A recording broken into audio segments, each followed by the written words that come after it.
شیخ نے مجھے دیکھا اور ہاتھ کھینچ لیا، مصافحہ کرنے سے انکار کر دیا۔ کہا یہاں کیا کیا ہے، تو حضرت جی ہو گیا، جا تبلیغ مجھے۔ اب میں ایسا کھڑا ہوں جیسے مجرم،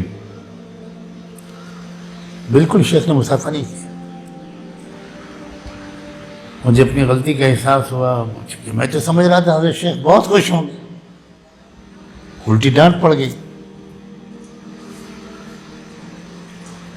میں تو شیخ کے قدموں پہ گر پڑا، بہت رویا۔ الحمدللہ وکفی وسلام علی عبادہ الذین اصطفی، اما بعد۔ محترم ناظرین کرام، آپ مولانا سجاد نعمانی صاحب دامت برکاتہم کی زبان ہی سے ان کی زندگی کا یہ واقعہ سنیں کہ ایک انسان کو سمجھنے کے لیے، سمجھانے کے لیے اس کے پاس میں حکمت کا ہونا کتنا ضروری ہے۔ جس آدمی کے پاس میں حکمت ہوتی ہے، جو دانا، سمجھدار اور جو حکیم ہوتا ہے، تو کس طرح سے معاملات کو سمجھتا ہے اور ان کو معاملات کو ہینڈل کرتا ہے۔ مولانا نعمانی صاحب جب گویا تبلیغ کے اندر وقت لگا کر کے آئے ہیں، جماعت میں وقت لگا کر کے آئے ہیں، لیکن ان کے شیخ پھر بھی ان سے ناراض ہیں، ان سے مصافحہ نہیں کر رہے۔ کیوں نہیں کر رہے ہیں؟ یہ پورا واقعہ آپ حضرت ہی کی زبانی سنیں اور حضرت کے شیخ کا اور مولانا زکریا صاحب کی گویا فہم و فراست اور ان کی حکمت کو آپ دیکھیں۔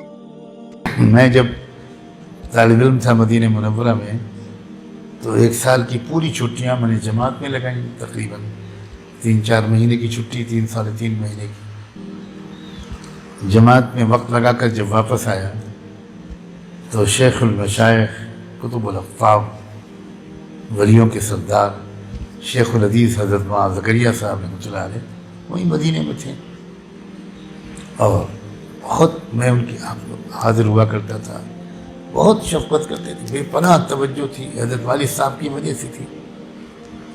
میں جب جماعت میں وقت لگا کر آیا، بہت لمبا وقت، اپنی پوری چھٹیاں، اور شیخ کے یہاں حاضر ہوا، تو مجلس کے بعد لائن لگا کر لوگ مصافحہ کرتے تھے، میں بھی لائن میں کھڑا ہو گیا، اور میں جب پہنچا میری باری آئی، اس کے بعد شیخ نے بہت پیار کیا اور کہا تو پیارے، تیری اصلاح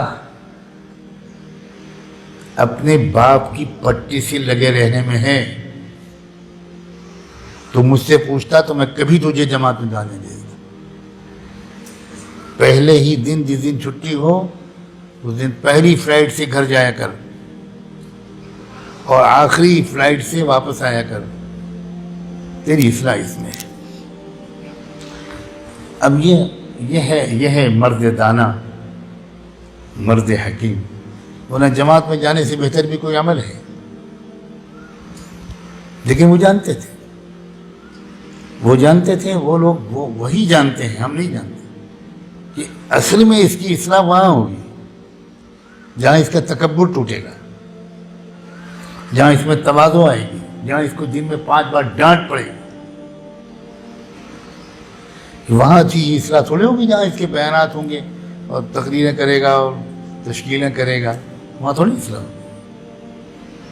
یہ ہے سمجھداری کی بات۔ اپنی رائے پر عمل کرنے سے بڑھ کر تو کوئی خباثت ہے ہی نہیں۔